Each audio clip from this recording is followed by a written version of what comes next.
Lecture complete हो गया था फर्टिलाइज़र और मेन्योर पे। हम आगे का लेक्चर शुरू करते हैं आज से। Natural method to maintain soil fertility. Field fallow क्या होता है? One method of allowing land to natural regain the nutrition is to leave it free or fallow or one or more season. The dead plants and animals and other organic matter that get collected on the field are decomposed by microorganisms. There the nutrition are written into the soil. Field fallow वो तो जैसे हमने एक महीने के लिए छोड़ दिया अपने खेत को, 3 महीने के लिए, एक साल के लिए, और उसमें हमने वो डाल दिया organic matter, plant waste, animal waste, वो क्या हुआ माइक्रो ऑर्गेनिम्स के द्वारा हमारा डिकम्पोज हो गया। तो हम कहते हैं फीड फैलो। अब पढ़ते हैं मिक्स क्रॉपिंग होता क्या है, क्या चीज़ है mix cropping? The practice of growing 2 or more crop on the same piece of field is known as mix cropping. मतलब एक ही बड़े से खेत में 2-4 फसलें उगा दी, उनमें से दो तो कम से कम मिनिमम सही प्रॉफिट आएगा ही, उसे हम कहते हैं मिक्स क्रॉपिंग। अच्छा मेथड है मिक्स क्रॉपिंग भी। It is as old practice in your country. हमें बहुत सालों से चल रहा है हमारी कंट्री के अंदर। फार्मर करते हैं मिक्स कर, बहुत सारे सीड मिक्स करते हैं of 2 crops and so them in the field. The crop are choosing such way the product and waste material from the one crop and the growth of in other। मतलब बहुत सारे seed लेते हैं और डाल देते हैं, बिखेर देते हैं, उससे होती है हमारे बहुत सारी क्रॉप निकली है। मतलब मिनिमम 2 तरह की क्रॉप डालते हैं। मतलब एक ख़राब होगी, कम से कम एक तो सही बचेगी। For example of cereals crop such as wheat is grown along with a legumes crop is a pulses. जैसे वीट के साथ पल्सेस से ग्राम डाल दिया। अब the uptake of nitrogen of the soil, nitrogen चाहिए इनको भी मिल जाती है इनको सीरियल से।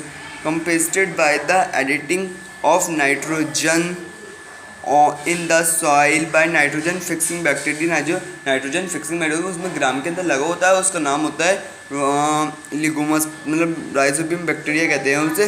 प्रेजेंट होता है लिगुमस, मतलब नीचे वाली बॉटम पे प्रेजेंट होता है प्लांट के वो। अब क्या होता है क्रॉप रोटेशन बढ़ते हैं। Wheat crop is planted during the month of November and November में रहता है एंड हार्वेस्ट कर लिया जाता है मार्च या अप्रैल में। Rice crop is planted in June July और हार्वेस्ट कर ली जाती है अक्टूबर या नवंबर में।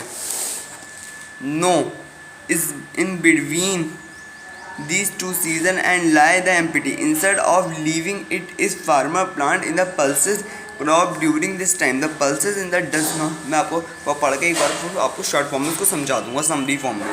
the pulses of does not along wheat or rice to grow and relationship the soil with nutrition, so by the time the farmer has to plant the cereal crop the pulses is ready to be harvested. The process of growing a crop is between 2 similar crop is called crop rotation. This method maintains fertility, prevent the crop disease, pest and limited giving better year crop yield। इसका मतलब ये होता है, मतलब crop rotation का, जैसे हमने ऐसे जून के महीने में राइस लगा दी, उसके बाद नवंबर में वीट लगा दी और फिर मई में पल्स लगाए। इसमें क्या होता है इसको रेस्ट करने का टाइम पीरियड भी मिल जाता है और अच्छी से अच्छी हमारी क्रॉप ग्रो भी हो जाती है उस टाइम में। However these natural methods alone are not enjoyed to maintain the fertility of the soil and farmer have to add manure fertilizer sometimes। जो मेन्यूर और फर्टिलाइजर कर देते हैं फार्मर समटाइम ऐड कर देते हैं। हम करेंगे सिलेक्शन कैसे करेंगे सीड का?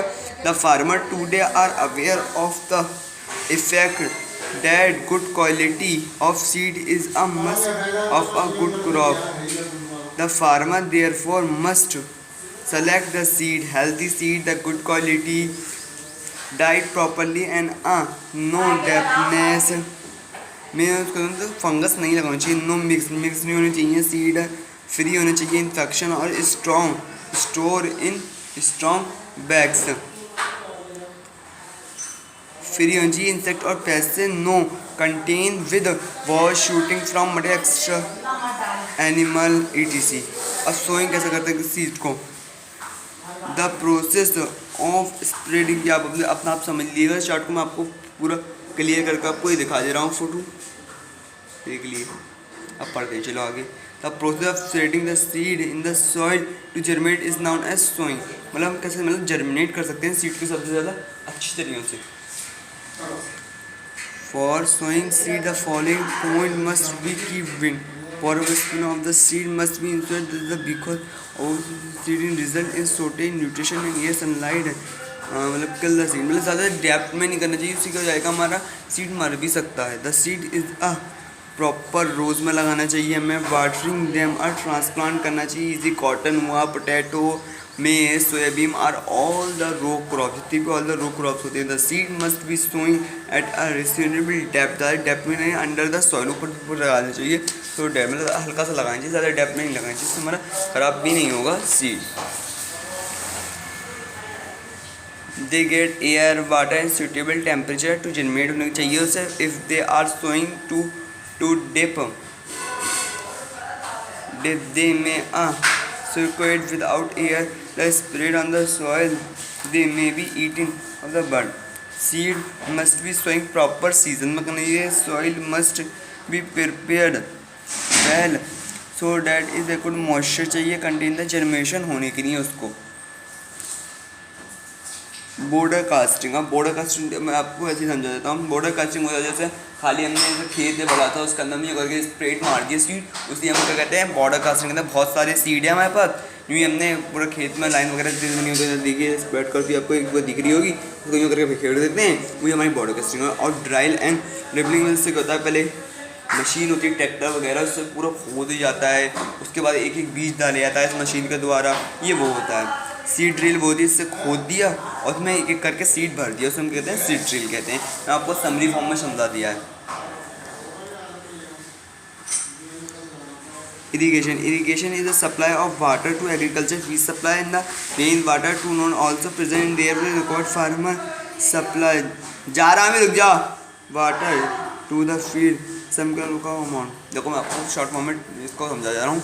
इरिगेशन होता है जैसे अब पहले के ज़माने में लगते थे, अब तो दो मेथड भी आ गए हैं इसके. एक ट्रेडिशनल होता है, एक मॉडर्न होता है. पहले के ज़माने में क्या होता है, इरिगेशन सप्लाई बहुत कम होती थी, मतलब लोग किसान लोग अपना आप से करते थे पहले इरिगेशन सप्लाई. अब मतलब थोड़ा टफ, मतलब अब तो आसान हो गई. पहले ट्रेडिशनल में पहले खेत फिर बैल से करवाते थे, अब केवल एक स्प्रिंकल सिस्टम आ गया मॉडर्न में, और एक ड्रिप इरिगेशन मतलब वैसे वेरी हाई अमाउंट में लगता है, और ये स्प्रिंकल वैसे लाइट अमाउंट में लग जाता है. ठीक है आपका फ्रेंड, नेक्स्ट वीडियो में मिलेंगे आपको वाटर लॉगिन से हम.